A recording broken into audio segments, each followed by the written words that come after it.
So my name's Vicky Hamilton, I'm a product designer. I have a startup business called Recoil Knee Pads. One of the things that we've picked up on from a startup perspective is that things have to happen really, really quickly. So you just have to be keeping up to date with what's happening. So Refugee is an organisation that welcomes refugees to the city and now to Scotland as well. Technology has a huge impact and changes the landscape massively. Technology allows me to work from the bus, to work from the back garden, but it adds a massive amount of flexibility to the workplace. So I'm Alasdair Ireland, I'm the founder and CEO of Hoolr. We are the place for all things student. We help students buy and sell their second-hand textbooks, we help them find storage solutions over summer, and we help them find tutors when they're struggling in education. I think working life is changing all towards this kind of technical movement.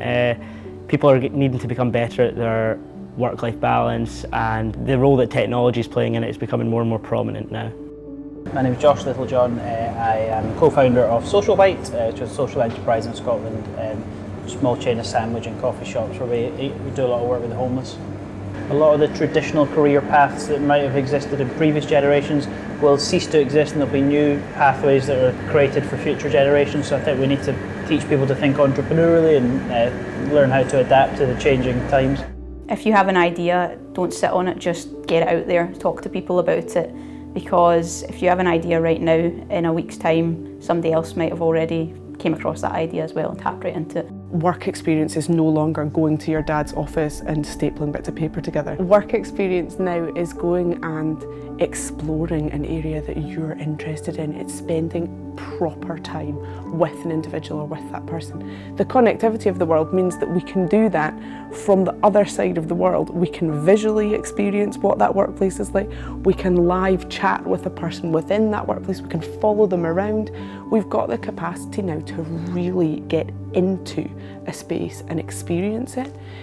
I'm Conor McKenna. I work as a digital product designer. I kind of work all over the place. I work with a company called Waracle. So the skills I would say people are going to need in the future, the one that has been most beneficial to my career is being able to sort of self-educate using the internet. Flexibility, versatility. Understanding other people in the future.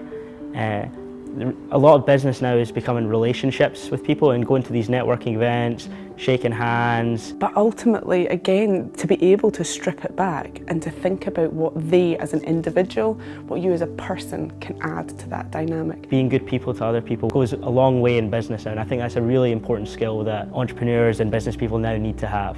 How to kind of develop a system that I suppose supports all ways of learning, I don't know the answer to that, but I think to get into a position with education where it's no longer kind of you start here and you end here with an exam somewhere at the end.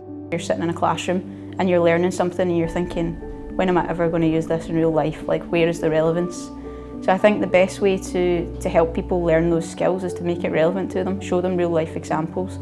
A big emphasis in my course as well was on teamwork, so every project that we did was focused in groups.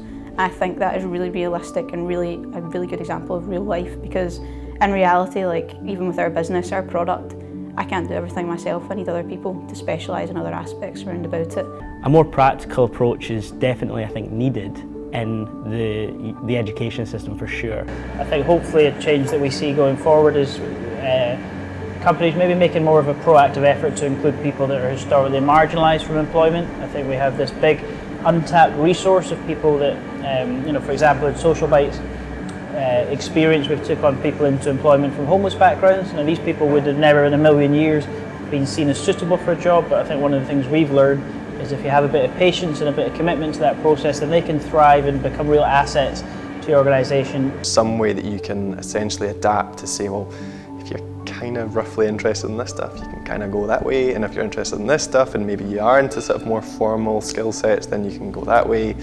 You know, it's something that's way more adaptive based on the sort of individual need would be ideal. We've got this capacity and this ability to do things really, really differently, and I think it's very important we embrace that to really transform and shape our learning, our choices, our life choices and our experiences.